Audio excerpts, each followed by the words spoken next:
Sa dami na naglabas sa mga motorsiklo ngayon, lalo na sa scooter, hindi na halos natin napapansin yung mga naunang labas ng mga motorsiklo, lalo na itong si Motorstar Well 125.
Alam nyo mga ka-riders, almost everyday mapasyal-pasyal tayo dito sa Motorstar branch ng Santa Cruz, Laguna, dito po sa Barangay Pagsawitan.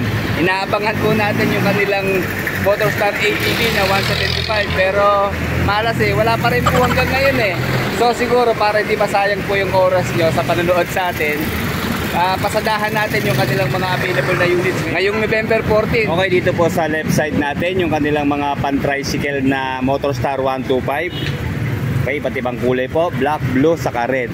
And then ito yung katatapos natin ni-review siguro 3 months ago, yung kanilang Motorstar Cafe Racer na 150cc. Available po rito ang kulay orange saka kulay ano ba kulay nito? Gray ba o black? Parang matte black po siya Okay, itong isa medyo special po sa akin to Parang kulay ginto siya pero kulay dilaw po yan. Okay, siguro i-review po natin ngayong araw para sa hindi pa po nakapanood nung siguro mga 1 year ago na na-review natin ito. Itong Well 125 na version 3 ng Motorstar. And then ito na po yung Motorstar Easy Ride 150CL. Ayan, kulay pula. And then ito po yung kanilang Motorstar Easy Ride 150Q na FI na rin. And then yung kanila pong Explorer version 2 200cc. And then dito po sa likod, okay, yung pa rin pong Cafe Racer na 150. And then meron po dito na Explorer na kulay orange naman, version 2, 200cc. Okay, mukhang kukunti po sa ngayon, ang marami po sa likod, yung mga ripo nila.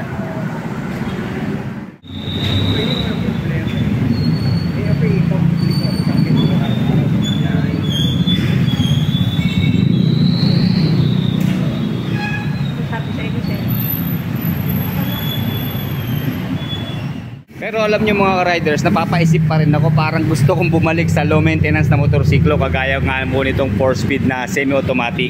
Halos wala ka nang iintindihing maintenance sa kanya kundi change oil. Wala na tayong iisipin na CVT yung sa gilid. Dito sa kadena lang niya, di ba? Linis-linis lang tayo, okay na. At kahit isugod natin sa baha, wala tayong alalahanin. Pero alam nyo, napansin ko lang nung inikutan natin, maganda pala yung kanyang fairings. Hindi natin natititigan ng malapitan So ito, makikita naman natin sa kanyang body, di ba? Medyo hindi mo pansin yung kanyang mga design. Pero ayos na ayos siya, para siyang body ng isang pating, di ba? Yun lang, medyo na-over decorative lang sa kanyang mga decals, di ba?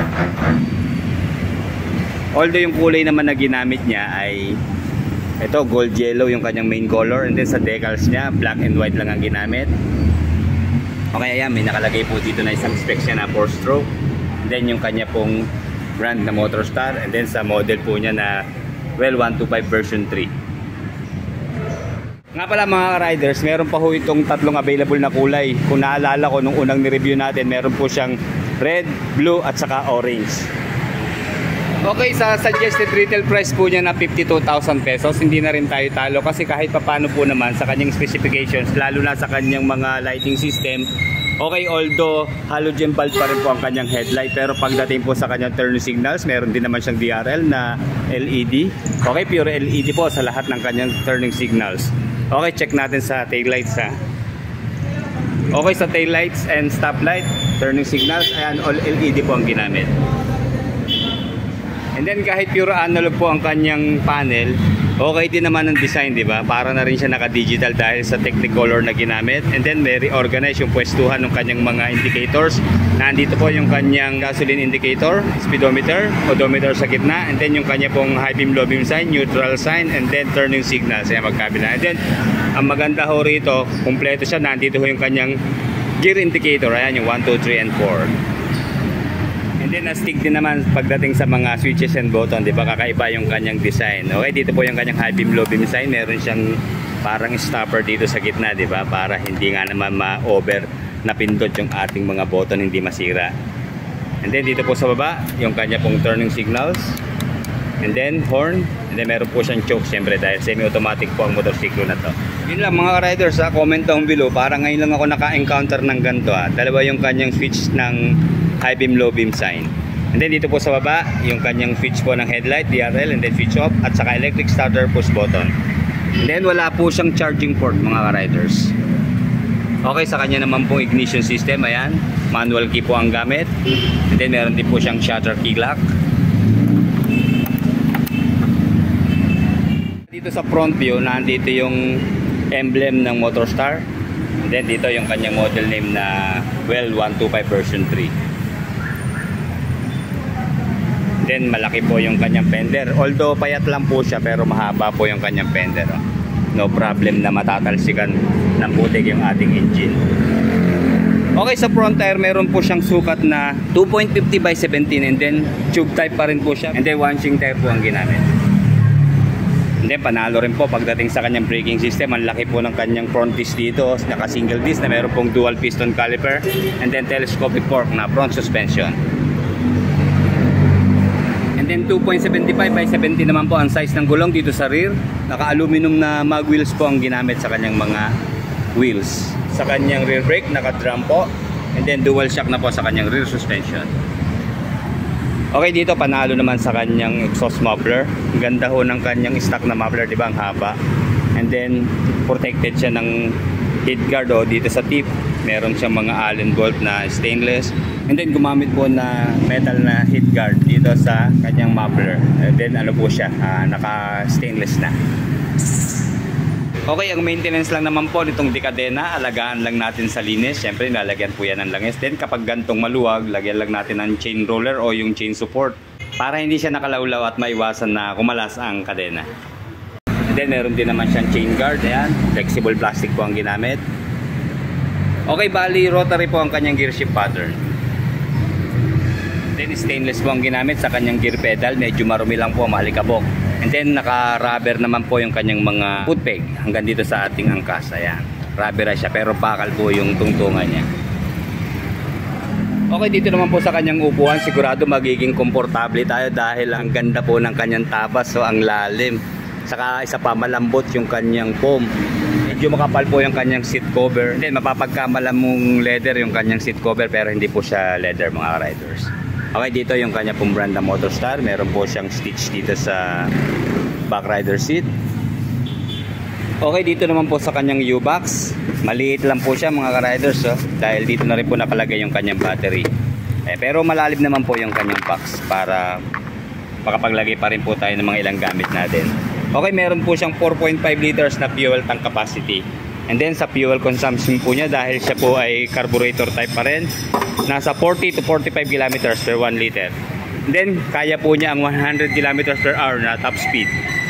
4-stroke, single cylinder, 2-valve, single overhead cam, air-cooled po sa kanyang cooling system, carburetor type po sa kanyang fuel supply system, 125cc displacement, and then Euro 3 compliant po sa kanyang emission control. 8.3 horsepower at 7,500 RPM and 6.9 Newton meter of torque at 5,000 RPM. And then talagang low maintenance lang po siya dahil meron lang po siyang 800 ml na engine oil capacity.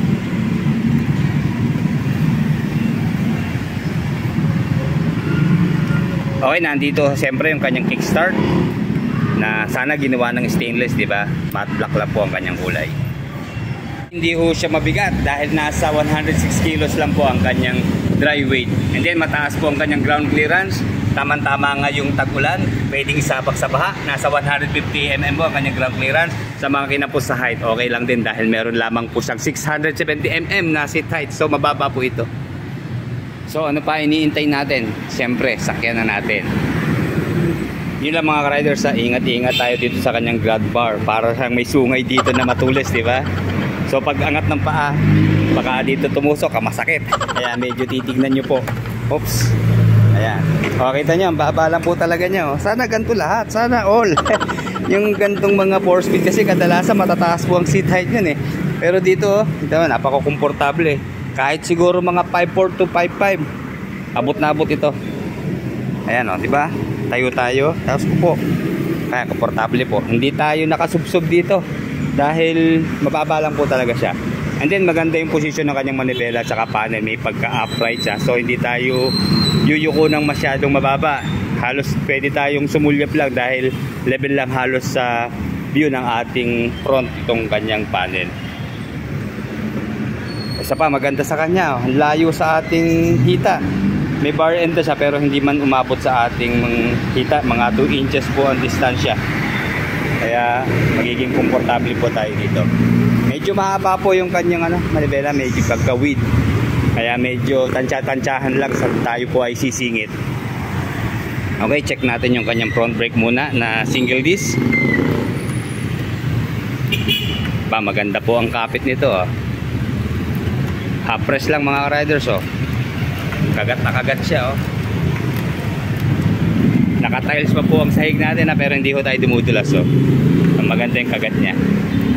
Then check natin yung rear brake naman. Ito, malakas din po ang kapit pero mas malambot siya. Kumbaga soft yung kanyang preno sa likod. Kahit walang CBS or ABS, okay na to. Basta alalay lang tayo sa pagpapatakbo mga riders. Hindi natin kailangan makipagkarera o magmadali. Pwede naman magmabilis pag libre syempre. Pero pag marami ho tayong kasabay, ugaliin na natin na kalmado lang sa pagpapatakbo. Okay, sa suspension, ayun lang, hindi ako nalalambutan sa kanyang suspension. Ang nararamdaman ko yung lambot ng upuan, pero nabibigatan ako eh. Hindi, check nyo ho ha.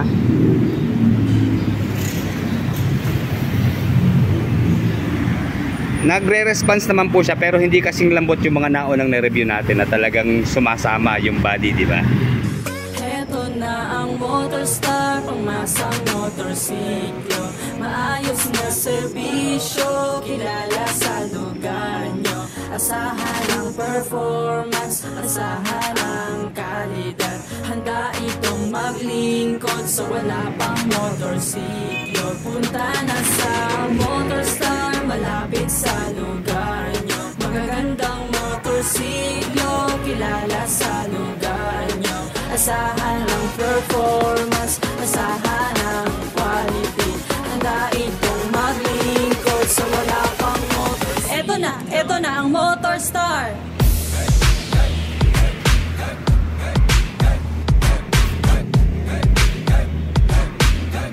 Eto na ang Motorstar, pangmasang motorsiklo. Maayos na serbisyo, kilala sa lugar nyo. Asahan ang performance, asahan ang kalidad. Handa itong maglingkod sa wala pang motorsiklo. Punta na sa Motorstar, malapit sa lugar nyo. Magagandang motorsiklo, kilala sa lugar nyo. Asahan ang performance, asahan ang quality. Okay, ito na po ang kanyang presyo sa suggested retail price. Ang Motorstar Well 125 version 3 ay meron pong halagang 52,000 pesos. And then kung installment po natin kukunin, magda-down po tayo ng 2,840. 2,840 lang po. Meron na tayong Well 125. Okay, sa 24 months po, ang uhulugan natin ay 3,543. Sa 30 months naman po ay 3,118. At sa pinakamahabang term po, 36 months, nasa 2,835. And then may rebate pa silang 400, kaya malaki po ang masisave natin kapag ina-avail po natin yung rebate. So maganda magbayad tayo sa tamang oras. O ano pa iniintay mga ka-riders? Sa mga interesado po dito sa amin, malapit sa Santa Cruz, Laguna, pwede nyo po silang bisitahin dito sa Sitio Maligaya, Barangay Pagsawitan, Santa Cruz, Laguna. In front lang po sila ng Dali Groceries at malapit na Barangay Hall po ng Pagsawitan. Hindi, kung hindi naman po kayo makakabisita, pwede po kayo magtanong o mag-apply through online sa pamamagitan po ng kanilang Facebook page na Motorstar Santa Cruz. Okay, like, comment, and subscribe sa ating channel. Maraming salamat po. Kung sa wala pang motorsiklo, punta na sa Motorstar, malapit sa lugar nyo. Magagandang motorsiklo, kilala sa lugar nyo. Asahan ang performance.